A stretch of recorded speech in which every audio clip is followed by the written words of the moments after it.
Right. Here we go. You're listening to Ka-Pow, the pop culture podcast. Comics, television, movies, and more. If it impacts fan culture, we have something to say about it. And now, your hosts, Jordan, Cliff, and Seth.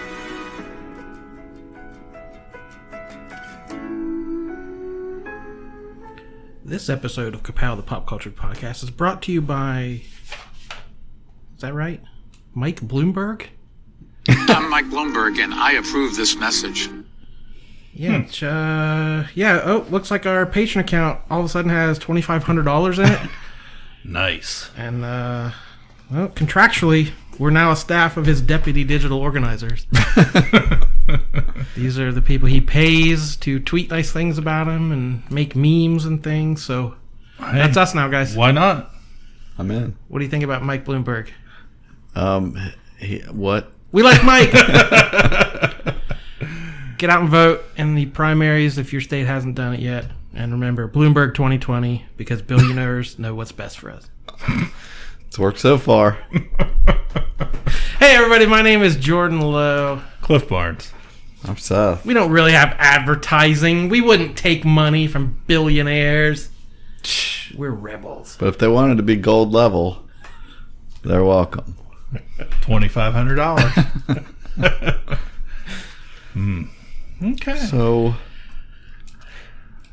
what are we doing? I don't know. That was all my all entire focus of this week. Cool. That's all we planned.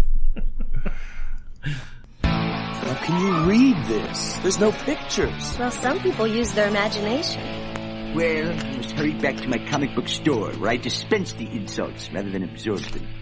It happens all the time. Read a comic book, okay?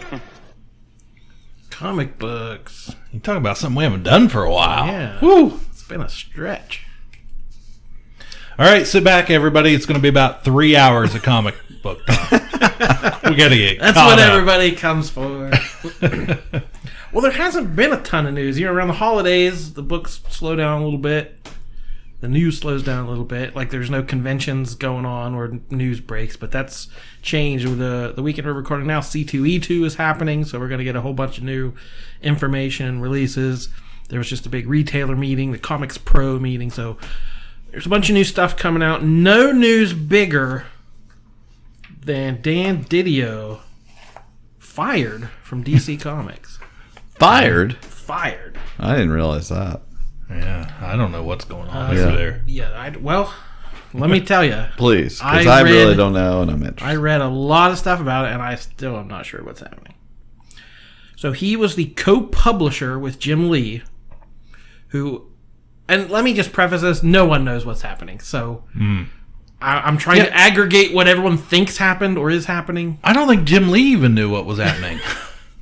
But it says, as of whatever date this is, he's the sole publisher, and Bob Harris remains as the editor-in-chief. So there wasn't any shakeup to the rest of the high brass, but there's been several people who have left, some editors, there's been some changes, so who knows.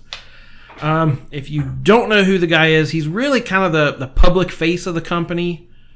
If you heard news coming out, he was at the convention, out on a panel, trying to hype stuff. He went to all the retailer meetings. He did interviews with YouTubers and Sci-Fi Channel and podcasters, I'm sure. He wrote columns, did the DC Nation column that hyped all the upcoming stuff. So, he was, I'm sure he had behind the scenes stuff he was doing, but mainly he was the guy out there cheering for comics. And he's always been known as a fan. He grew up a comics fan. He wasn't just a suit. He love him or hate him. He always seemed to put the comics first. But he was also a very noted micromanager who wanted things done his way in a very particular sort of way. So it happened. The news broke. I think even like Bleeding Cool may have broken the news first, the rumor site. And then everyone else had to kind of confirm it. Nobody had any quotes. He hasn't said anything publicly except one post on his Facebook page that was just like, wow, where has the time gone? Like, it was very vague. It wasn't negative, but it also, I don't know, it really explained much. So the belief is it was all the big changes that were going on, the micromanaging. He had to keep reassigning things, reassigning jobs, having writers rewrite scripts and artists redraw pages. And I think the company line was he was creating a hostile work environment, quote unquote. What do you mean he was having to do that? Like, what, they didn't like, he was his choice and they didn't like that they were having to do that, or what? Well, there's a big event on the horizon known as 5G is kind of the working title. We've been waiting for 5G to work good for a while. Yeah. So, all right. So he got a start in 1981 in television. He was a freelance writer, story editor for Mainframe Entertainment. He worked on a bunch of different stuff and a lot of cartoons, actually, like Reboot and War Planets. I don't remember that one, but he apparently helped bring War Planets into the world. Joined DC in January of 2002 as vice president of editorial, and also did some script writing. And he has a story. The Metalman script he's doing now is still on. It hasn't finished yet. Like, he is still, even as this high position, he was still out there writing comics occasionally. Started with Superboy. I said Metalman, The Outsiders, OMAC. I mean, not a prolific writer, but he always kind of had something. He had a soft spot for the D-list characters and some of the Silver Age stuff. So in October of 2004, he was promoted to vice president of executive editor, just a step up. And then in 2010, named co-publisher with Jim Lee. So February 2010, he's named co-publisher. February of 2020, he's fired. So he's been co-head honcho for 10 years. But he's really had his hand in things since 2002. And since 2002, I'm just going to read the big ones. But this is kind of known as the event era of DC Comics. Identity Crisis came out soon after he came there. Heard of it. Infinite Crisis. 52, Countdown, Final Crisis, Blackest Night, Flashpoint, then the New 52, the complete reboot. Yeah. Forever Evil, Future's End, Convergence, Rebirth, another complete reboot. Right. Dark Knight's Metal, Doomsday Clock, Heroes in Crisis, Year of the Villain. And those are just like the company-wide events. There's a whole Doomsday War, Darkseid War, and all. There's a million other events, but these. So that seemed to be, again, love them or hate them. This was that era. And there's, as a fan, there's some good stuff right there that you just named off. There's quite a few there that I really liked and enjoyed. So, but there's also stuff people didn't like, and he took these big risks with these big stories, and sometimes it paid off, sometimes it didn't. And what was the refrain in every comment section? Fire DiDio. He did something I don't like. He got rid of Wally West, my favorite character. Ooh, he sucks. And he was kind of known for, and when a bunch of comic characters kind of like he died or something, they were out like eulogizing. It was a very somber couple days on Twitter and Facebook and things. And they're like, I messed up and Dan took the blame, or Dan went out and took all the bullets and all the heat from the fans when this didn't work. So he was, again, being the face of the company, you've also got to be the heel sometimes.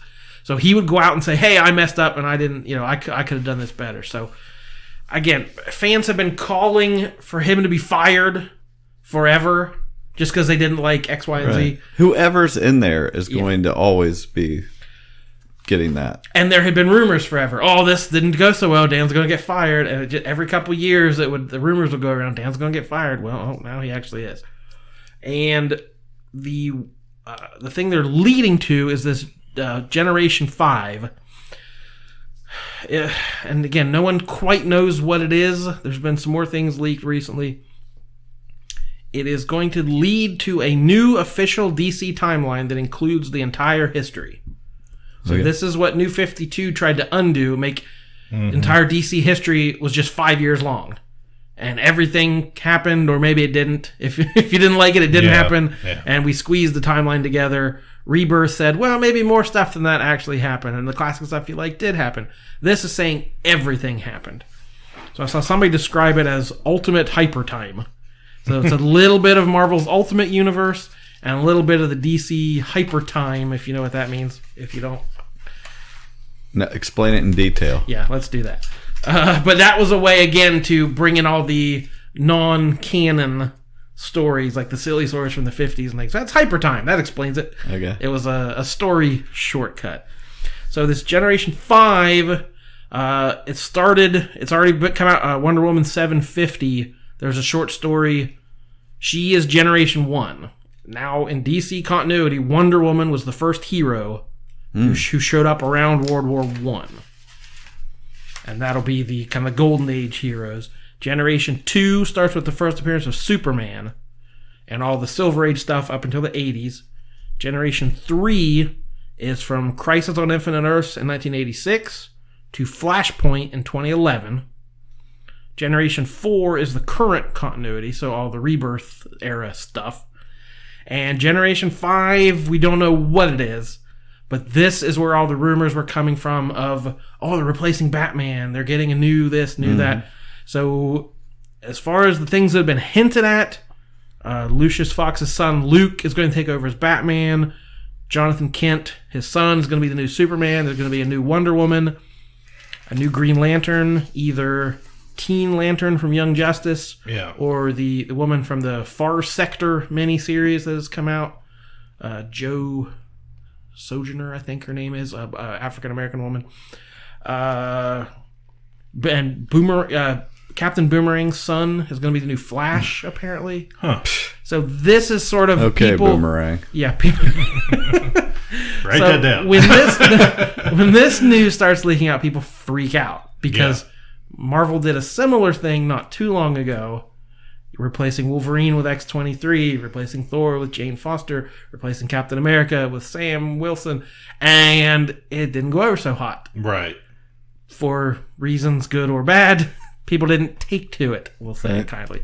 And people are saying, you're going to ruin DC just like Marvel ruined themselves. So that's the theory, the fan theory, because the fans didn't like this idea. Yeah. Now, the difference is with DC, the characters are more legacy characters than Marvel has been, I think. We have generations of Green Lanterns and Flashes and all of that. We've had several Batman before, so We've had some Spider-Man. Yeah.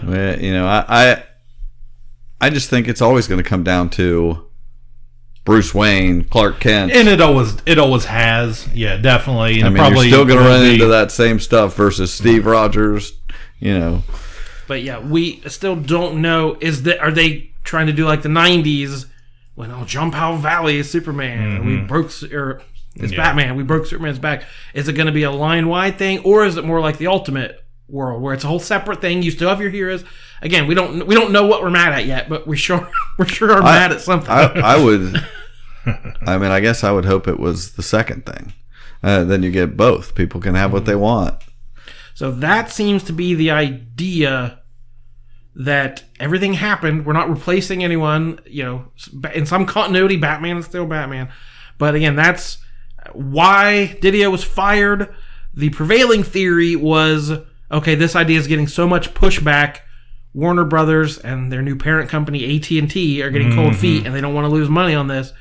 So information was leaking, and things were being shown at Comic Cons, and the plans were getting more locked in. It wasn't a theory anymore. It was this is happening, here's the date it's happening. And so DiDio started freaking out and cracking down and micromanaging and getting really hands-on. And that's what turned everybody away. That does bother me, because every product I've ever had that has been taken over by AT&T has went downhill. Like, they have forced me into a situation where I had to find an alternative because something happened that was negative. So then Theory 2 comes out saying, no, it's the exact opposite of that. That Warner Brothers is so serious about 5G because they want new intellectual property, they want new characters, and they look at it like movies. Well, if the actors get too old, just replace the actors. We'll just put new people in there. And they might be looking at it as, these comic characters are stale. Let's get the new characters. Not understanding maybe fandom. And that DiDio was kind of dragging his feet and taking too long. So I have literally heard both theories that 5G is the reason, but it's because it was either going too fast or going too slow. It's doing it right, doing it wrong. Again, we may never know till the books are written decades from now. But like I said, from 2002 to today, his era is as important as any in comic history, and he oversaw quite a swath of storylines and important events. So he will be have quite a shadow to to cast over the next few years, I'm sure. So they replace him with anybody, or? Jim Lee is. I mean, they were co-publishers, but I don't. But what did Jim Lee do? Yeah, I don't see that Jim Lee was the pencil pusher, doing all the. He was just that was work. just in his contract. Yeah, he was just kind of fan liaison, that kind of stuff. So that's the thing that worries me most. Again, I can see your point. I hated this story in 2004, so you should fire DiDio. But who are they going to replace him with? If there's some pencil pusher from AT&T, I said Dan was a comic fan. He understood. He may have made this decision, but he understood the reasons behind it and why fans may or may not have liked it. If they just put in a money man who thinks, oh, we can cut budgets here and change things here, and why? Yeah, that book's only selling X amount. Just cancel it. Not understanding the fan passion behind things. It could be much, much worse. I heard they were getting some guy named Chappie. Oh, sorry, that was a different place. That's a different company. Is that under comic news? No. We can talk about it now. Let's wait. That's a similar story. It's very similar. I don't care. That's fine. Go ahead. I only hope that we never lose sight of one thing, that it was all started by a mouse. This is where the early planning is taking place for our so-called Disney World project. Mary Poppins, practically perfect in every way. As you can see on this map, we have a perfect location in Florida. Paul, I'm Michael Eisner. We call it Epcot. I'm Mary Poppins, y'all! All right, enough of that. We're not playing that whole thing. I didn't know it was going to turn into a whole thing. Yeah, so if you were under a rock and didn't hear this week, suddenly, effective immediately, Bob Iger has stepped down as CEO from the Disney company, and Bob Chapek has ascended to that position. Iger's going to remain as chairman for the next couple of years. I feel like that doesn't sound like effective immediately. You've been bringing this up since we've started this podcast that Bob Iger's probably about to retire. Yeah, I remember we have a clip from it's 2013, about time for Bob Iger. Yeah, his contract was supposed to be done in 2019 originally, when it was announced that he would be leaving eventually, and then they extended it because they couldn't find anybody to fill his shoes reportedly until 2021. You think that was hard? Whether they try to fill Goofy's shoes, right? And so you're excited? I am not excited. Okay, then what? Why? So Bob Chapek has been and most of he's worked for the company for 27 years. Okay, he has been around, but he's a merchandising guy. Merchandise. Yes, he has a reputation for being one of them guys like you were talking about coming in from AT&T pencil pusher. Yeah, I mean he cuts corners. Yeah, and raises prices. That is pretty much everybody's fear about him, which are not good things when it comes to the Disney company, especially when it comes to parks. He's not a parks guy. But he was promoted, I think in 2011 maybe, to president of Walt Disney World for a while. And then I think he went over to Disneyland for a little bit.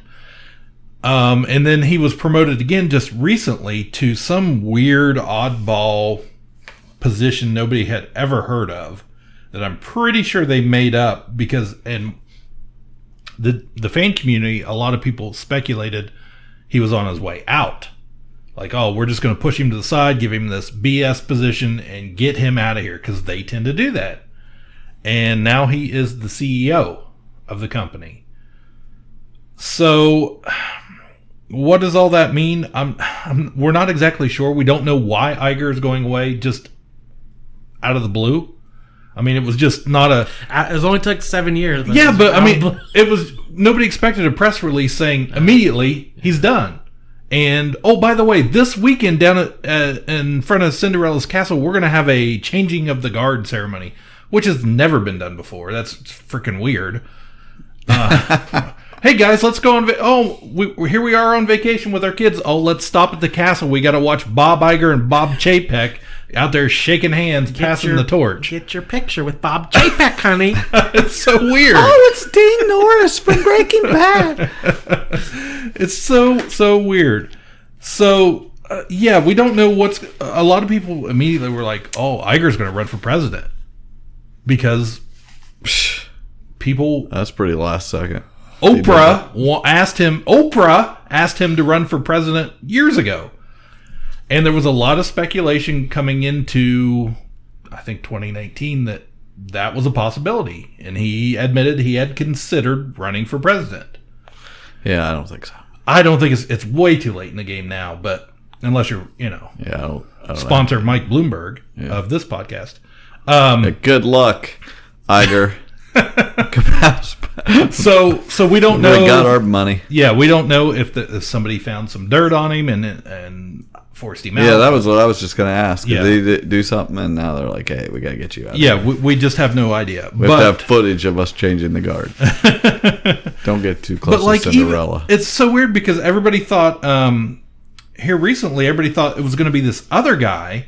I had it here, but anyways... I'm moving on.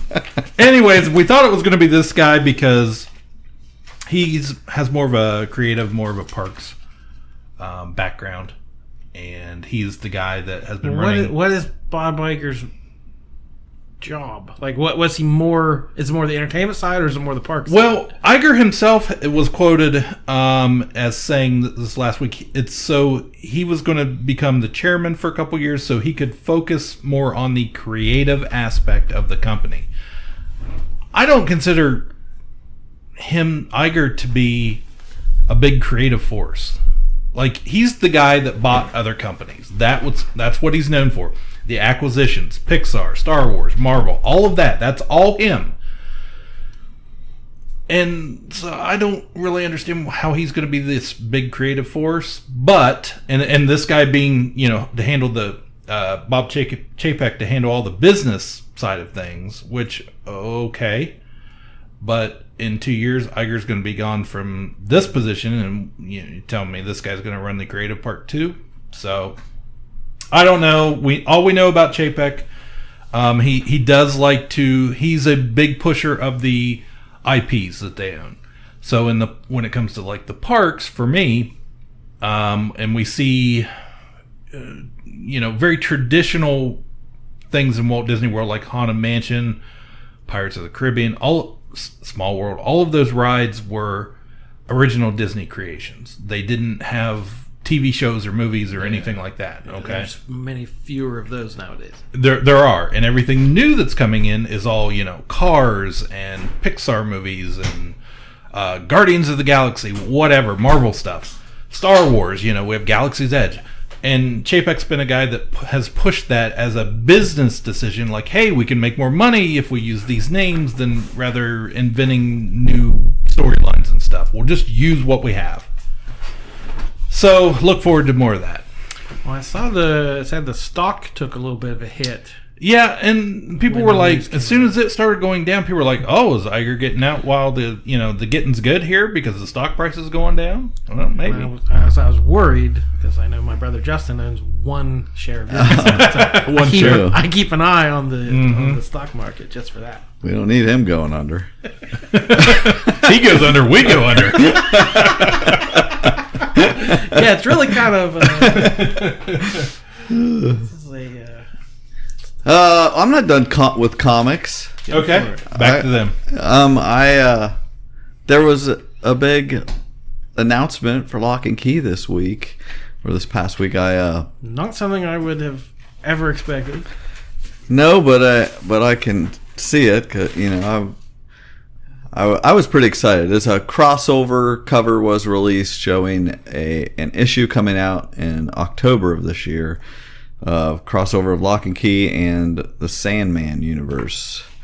And, you know, nobody knows what's going on. Gabriel Rodriguez shared it. A couple other sources shared it. But I was immediately intrigued because I loved Sandman. I collected that when it was coming out. Did you read Sandman when it was coming out? Yeah. Oh, not as it was coming out. It was. Oh, okay, but at some point, trades, yeah. I haven't read it since then. I had not read it since I got it, you know, as monthly issues.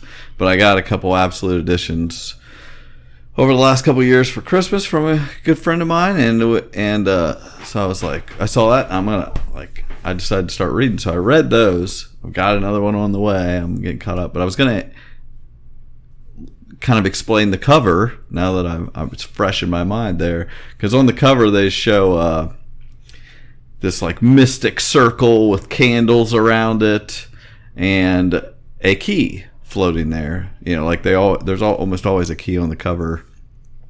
If you know Locke and Key. If you don't know anything about Sandman, it's Neil Gaiman's ongoing series, ran about 76 issues with some extra things, but spin-offs. But it's about the endless. He's Dream is the main character. He's of a group of siblings. They all start with D. I don't know if I can name them all. There's Dream, Death, Despair, Delight.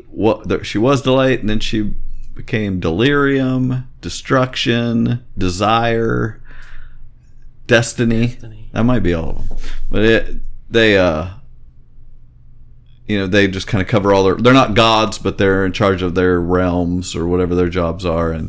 And so in the very first issue of Sandman, you know, it's probably the most well-known story is that first issue where this guy in the early 1900s is got some book and he's trying to capture Death in this like summoning circle, and instead he captures her brother Dream and keeps him prisoner there for 80 years or so. And so that's the circle on the cover, is that mystic circle. You know, I don't know if it ever returns in the series, but that's what it's referring to. And then when just to give more information, kind of explain, while he's trapped in that circle all those years, he loses a few of his tools and he has to go find them. John Constantine has his bag of magic dust, and and then Dr. Destiny had his ruby amulet. They were really trying to tie it into the main DC universe at the time because to try to get in the mainstream crowd. It was actually before Vertigo existed, so it wasn't its own separate thing. It was still part of the DC universe, right. But the adult or fantastic side. Yeah, so it was really it's funny because as you read on, they really distance themselves from the rest of the all that. And then he needed to get his helm, like the mask he would wear sometimes, and a demon in hell had that.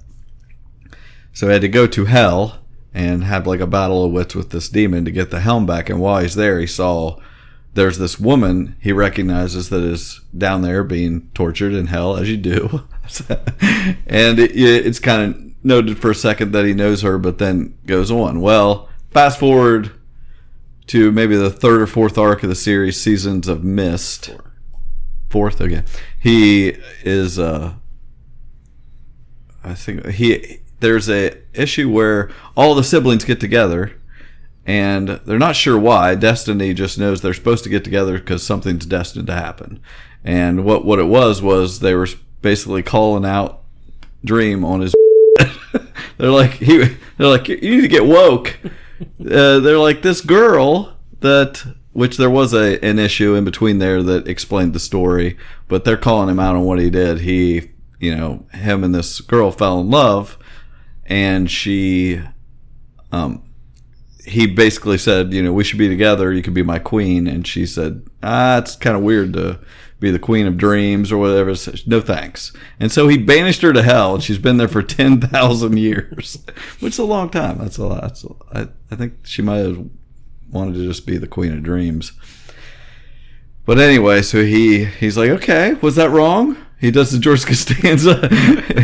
He's like, nobody said that was something that was frowned upon around here, So he decides, I shouldn't do that. I'm going to go get her out of hell. And when he goes down there, Lucifer has already sent everybody out of hell, and he's locking up shop. So that's what the key is. He has the key to hell, and he gives it to Dream and says, here, you own hell now. And there's nobody in it. Which, for a lot of people, that's kind of the high point of the series. Right. That is what kickstarted the Lucifer storyline, where he leaves and became the popular show. Right. So this was kind of one of the main cruxes of this whole series. So that's all I really have to go on from the cover. We've seen the Mystic Circle and the Key to Hell. And the title is called Hell and Gone. So I would say, if I had any inkling what would happen, it's Neil Gaiman basically picked this as a subject because, originally, because he wanted to do just something he could tell any story. I think he wanted was there a Wandering Stranger or something like that? Phantom Stranger. Somebody else was doing it at the time. He couldn't have that. He finally was just like, I want to do something. Well, creating The Endless basically gave him the ability to tell any story throughout time, which he did. Many of the single issues are great in that respect. He can just go back and tell something from any time, how he affected it. And also, Locke and Key has done that since the original series, and throughout they would have one-shot issues. Grindhouse, Dog Days, Guide to the Known Keys, and on. There's 5 or 6 issues that are just one story of like the Locke family in the past, different years, what have happened in that house or with different people. So very similar to that. So I that fits really well together in that way. So I would assume it's some sort of Locke family that has something to do with when that happened in the Sandman series, something to do with that key, with this, or with the summoning circle in the first issue, something like that. They'll tie it in some way like that. So I'm psyched. I love both those series. They're two of my favorites. So I can't wait to see what they do. And it's coming out this year around Halloween. Yep, October is when it's scheduled. It sounds great. I finished all Locke and Key, read all 6 volumes. Oh, really? Okay. Were you confused by watching the show at the same time? No, I finished the first 3 volumes, then watched the show, then read 4, 5, and 6. So thinking back, there's things I'm mixing up. Imagine. Like, was that in the show, or did they show that, or whatever? But yeah, very, very good.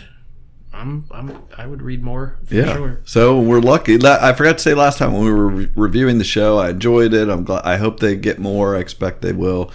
But my main thing out of the whole thing is because they're making a show, and it is it's top 10 in every country on Netflix anyway. That seems to have it, and so I'd expect more. But the main thing was, if there was a show, they're going to write more comics. So that's what I really want. So I'm excited. Anybody else reading good books at the moment? I've got some, but I haven't read them yet. It's been a busy week. So what are you reading? Batman? I'm reading Locke and Key. Yeah. I also was reading I picked up right around Christmas the Teenage Mutant Ninja Turtles Ultimate Collections. Oh, which collects all the original Eastman and Laird black and white books. What kind of format is that in? It's trade paperback, but it's a little bit bigger than normal. Okay. I think some of those original books were printed a little bit larger. So it's nice, clean, black and white art. They've released them before as like colorized versions. But it's like, I kind of want to read the originals as they were made. And it has like endnotes after each chapter from Eastman and Laird saying, we came up with this character, explaining stuff. So it's been interesting, and I'd never read them. I loved Turtles as a kid, but I never read the comics. So I'm only a little bit into it, but I'm excited to read all of it. I remember my friends getting the Teenage Mutant Ninja Turtle comic books when they start with then, It's just so funny. I didn't keep any of it. It was so stupid. Oh, it's very, those it's early totally issues, different. Yeah, it's completely totally different. The old like the original with the black and white. Yes, yeah, totally different. And I've already read Firepower, the book coming out from Robert Kirkman and Chris Samney on Free Comic Book Day. They shipped an early reader copy to retailers of the graphic novel. So they're putting out volume 1 the week before Free Comic Day, and it's an entire graphic novel. It's like, I think 80 some pages, and then on Free Comic Day is issue 1 of the series. So within a couple days you can read basically the first 5 chapters of the story to see if you're into it. So cool. Kind of obviously Robert Kirkman, creator of The Walking Dead, it's his new property. It's kind of a kung fu story. Young kid again, climbs the mountain looking for this mystical teacher, and there are these warrior monks who live there who can. It's prophesized one of them would be able to create fireballs with their hands, kind of an Iron Fist story. And in a millennium, no one has done it. He might be the one to do it, but they're constantly under attack from other people. So this graphic novel is the prelude. It's his origin story, and then where the story starts is 15 years later. He's left. He has a wife and a kid, and we don't know what happened, what caused the split between him and his sect of warriors. So you can get. It's when you get a new series, and he wrote a paragraph in the back like, I know how hard it is to judge a new series on a single issue, so we're giving you everything you could possibly want. But Chris Samney, I've loved his work. I like when he was drawing Cap, Daredevil, Captain America. So it's really clean, cool art, and of course, Kirkman is a selling point for a lot of folks. We had a bunch of new comics out. I'll hit a few of the highlights. Cool. Wolverine #1 is finally back in his own solo series. How long has it been? It's been a while. Because I can't remember. You kind of take for granted that there would always be one, but there hasn't been for a while. They did that Old Man Logan stuff. They did the death of Wolverine and killed him off and kept him dead for quite a while. Yeah. But had X-23 take over the mantle, and then we had Old Man Logan, so we weren't ever really without a Wolverine, but bring back Logan, the classic. Well, as of today, I saw this huge rumor going around that, speaking of movies and Wolverine, that Henry Cavill, who played Superman and was in The Witcher, has agreed to play Wolverine in rumors. Yeah. But I saw it all over multiple platforms today. Possibly showing up. I couldn't either. Possibly could be in Captain Marvel 2. Now, Mike Bloomberg is counting us to have factual information. Well, hey, I'm just reporting what I'm reading. And I was like, that seems really weird. We had Deceased, Unkillables. So this was the series from last year. It was kind of not a zombie story, but kind of a zombie story where the Darkseid's famous anti-life equation gets out, and everyone who sees it becomes a murdering monster. And so it was the hero, they killed off 90% of the DC universe in just one of those crazy Elseworld stories. And it was really good. Tom Taylor, and the artist for this one is Carl Mostert. So this was the follow-up to that from the villain's perspective. So the first one was about the heroes, and this one's about the villains. Can I ask who was doing Wolverine? Ben Percy is the writer, and Adam Kubert doing the art. Who's Ben Percy? I don't know. Okay. He's a younger, newer writer. Okay. Black Label from DC had Harley Quinn and the Birds of Prey. Obviously to capitalize on the new movie, but in the mature readers Black Label format, kind of the oversized book. But it had Amanda Conner and Jimmy Palmiotti come back to the character. They haven't been on her for maybe a year or so. Mm-hmm. They left that series.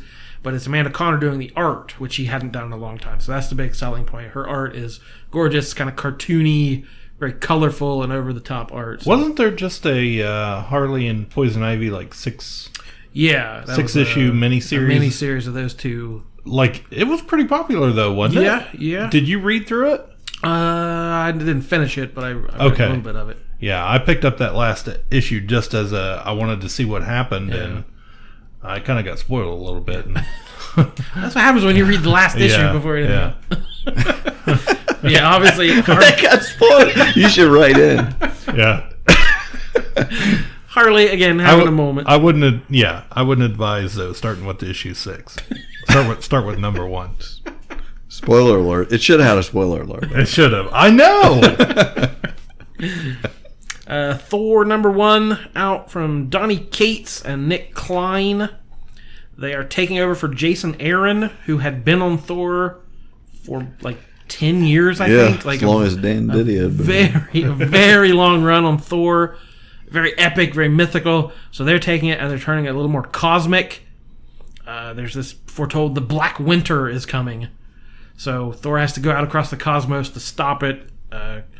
Hangs out with Galactus and gets imbued with the power cosmic and deals with some of the cosmic threats out there in Marvel. It's been pretty fun so far.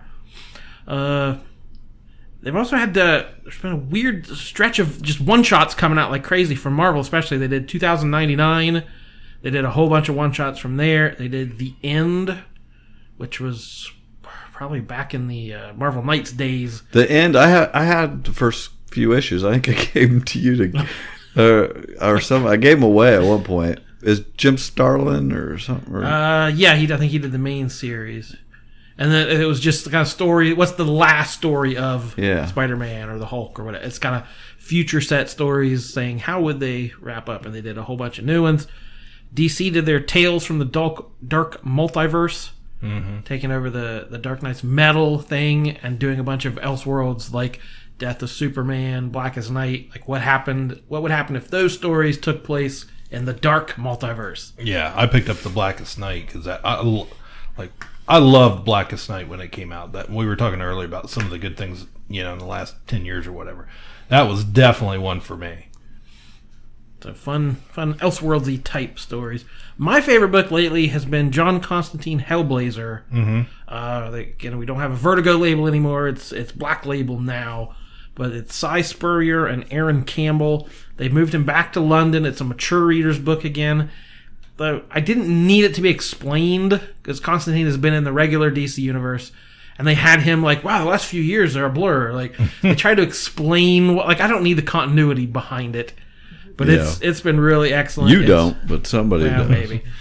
But it's Constantine more as the con man and the trickster, and not just I'm a magic guy who does a bunch of magic. So it's grittier, and it's been really excellent. And Doomsday Clock wrapped up after 2+ years. What happened? This was the quote-unquote sequel to Watchmen. Jeff Johns and Gary Frank, they had put forth, this was the showdown between Superman and Dr. Manhattan. Okay. So it took a long time to get there, but the end was surprisingly effective. I don't know that it needed all the weird little subplots that didn't quite go anywhere, but for as dark as it is and mature as it was, it ended on kind of a hopeful note of why we need heroes and what Superman means to the world and what his optimism is good for, rather than Watchmen's pessimism and nihilism and stuff. So I thought it was strong. Again, I don't know if I needed it. I don't need more Watchmen, but I'm glad it was at least quality. And the other biggest story in comics right now is Punchline. Who wants a Punchline? New character. I don't know if she's Joker's sidekick, his lady friend, his special lady. She's not my special lady. She's my lady friend. Odin doesn't like a lady Punchline. So I don't know who she is, but she dresses like a clown and she's murderous, and Joker seems and to that's like all her. you need to know. So her first appearance was in Batman 89, last page, half a panel. You just saw her face, the bottom half of her face on a telephone. And first appearance! People lost their minds. 1 week later, Year the Villain, Hell Arisen number 3. Her first full appearance. Which you cannot convince me that was planned. She's barely in it. She only has, I don't even know if she has a line of dialogue. She's never explained who she is. Like, I feel like that book was meant to come out after she was actually introduced somewhere else. Yeah. But this book just happened to come out. So people freaked out for that one too, especially because it has a much lower print run than Batman would, because many fewer people were reading it. Right. But that has been the eBay speculator crowd these last couple weeks going crazy for Punchline. And then I saw today, wait a minute, Harley Quinn and the Birds of Prey, Joker talks to someone. I saw that too. And there's a shadow. Yeah. That might be her first appearance. Oh no, quick, get that book. So, yeah, she's had 2.5 first appearances, and they're all worth a lot of money and always will be. So always will be. So get out That's there. the punchline, folks. It all comes around for us here. Invest wisely. Yes. You need to explain to them that you don't mean really invest in them. Whatever. If you like, people are out there trying to get, they buy hot comics. Yeah. They buy first appearances. And Which I like to do that for something back, old classic characters or something, that that have stood the test of time. I even did that as a kid. I had a whole, X-Men. I loved X-Men. That was my jam. And I wanted to get everyone's first appearance that I could. Yeah. So I went, as a kid, bought Jubilee's first appearance and Gambit's first appearance. Like that's because, as a kid, you think everything's going to be valuable. So I can't say I don't understand it. Right. But those were already established characters people liked with a track record. Nowadays, because that is so what's driving the comic industry is first appearances, and especially when someone's cast in a movie or a TV show, Black Widow's coming out. The first appearance of the Red Guardian, the first appearance of Taskmaster, the first appearance of Yelena's version of Black... those are the hottest books right now. And it's so now people are trying to get ahead of that. Well, if I get the first appearance now before they're famous, then, boy, I can cash in. So it's a little iffy to, no one knows who this character is. It's not worth $50. Mm-hmm. That's a total fiction and inflation. Now, she might come out and be a huge character. Who knows? But it's hard to kind of put a dollar sign on a book that is one panel long. Right. So did you have people busting through the doors this week to get all three? There are a few. I've put a few policies in place in recent years. Oh. Yes, I like this policy. Listen to it. You'll learn as a customer of Asylum Comics the kind of service you get. Well, the thing is, I don't stay up on this stuff. Right. Every Tuesday, there's YouTube channels and blogs and Facebook groups of what are going to be the hot comics. Get out there and get these tomorrow. You got to get these. This one's a first appearance. This one's a low print run. This one's a variant cover. And people are using this as gospel. But I got to remind you, those things are, they need clicks, and something needs to be hot every week to get you to listen to it. So there's not a hot book every week that's going to be valuable. So, but there's a video, right?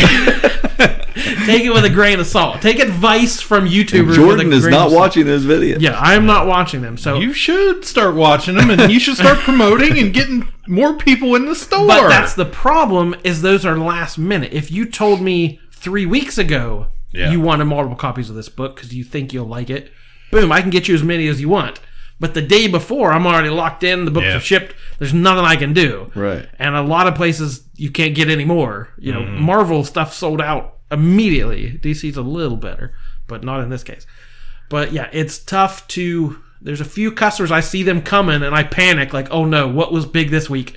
Do I have enough of them? So yeah, it's a little hard to fight the... Because again, if books were selling better, if I was selling 50 copies of Batman a month and 100 copies of X-Men, buy multiples, that's great. But sales are a little skimmer nowadays than they were in the 90s. So I'm not buying a ton of extra for the shelf, and a lot of those I know. Okay, I'm getting 4 for the shelf, and I know 3 of the guys who are going to buy them. Yeah, I plan pretty closely because I know my customer. Right now, they don't have that. This is what when you told me this, I like that you have people that have that comic pulled, but some people don't. They just buy it off the shelf, and you've kept track of that too.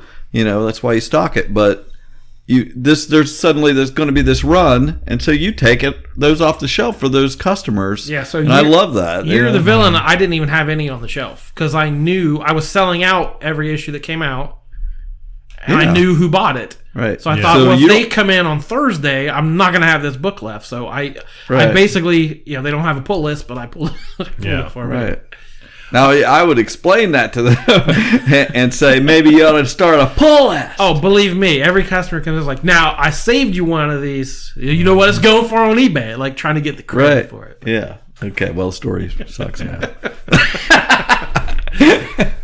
I like to go down there and touch random issues that are over a year old and see if I can get some mojo going on there. Somebody will come in and buy it. That works. Yeah, it has worked. Cliff has the magic. He shamed me. He's like, this is still on the shelf? You got the touch. And here, days later, somebody buys it. You got the power. So if you need a copy of Micronauts from 2017... It has been moved. There might be a few left. There might not be. A lady came in around Christmas and wanted a Donald Duck. She tries to buy a Donald Duck every Christmas. She's like, do you have any Donald Ducks? I said, weird. I said, I haven't had it. I said, I haven't bought any new ones in a while. Mm-hmm. So I took her over to the rack and showed her. And her daughter had already flipped it over. She's like, yeah, it's from 2014. I haven't restocked in a while. It might be a little faded on the front. How new does Donald Duck have to be? Well, I've already cleaned you out of all the other Donald Ducks. That's funny. Oh my gosh, we talked a lot of comics. We did. That I had a feeling. I have a stack in there I haven't read yet of stuff. We love comics, everybody. Much. That's all we're talking about. We hope you do too. Well, see, that makes it easier for people to skip if they don't like comics. I don't like that one. We don't have to tell them there's nothing else. No, they don't find out till right now. Yeah, they don't read. I'm sure they don't read that stuff nobody's reading show notes. Guys, you're wasting your time. Guys, you just got every to the end week. I spell check. I do it for you, and you're not even reading it. All right, well, that was fun. Comic books, yay! Go buy comics, but not multiple copies. My name's Jordan Lowe. I'm Cliff Barnes. There's a lot of rules. I'm Seth. Goodbye forever. Ka-Pow, the pop culture podcast, is intended for entertainment and information purposes only. Sounds, music, and clips played during the podcast are property of copyright holders. All original content is property of www.udownwithkpp.com. If you enjoyed this podcast, please subscribe and leave a comment. Ka-Pow, the pop culture podcast, is available on Apple Podcasts, Google Podcasts, Podbean, Spotify, and wherever podcasts can be found. You can connect with us through social media on Facebook, YouTube, at the Ka-Pow Podcast on Twitter, or email the show, Ka-Pow, the pop culture podcast, @gmail.com. If you really want to go the extra mile, please sign up to be a patron through the Podbean app or our website, www.udownwithkpp.com, to receive special content and early access to some episodes. We are grateful to anyone that chooses to contribute, but please know that most of our content will always remain free, so please continue to like, comment, and share.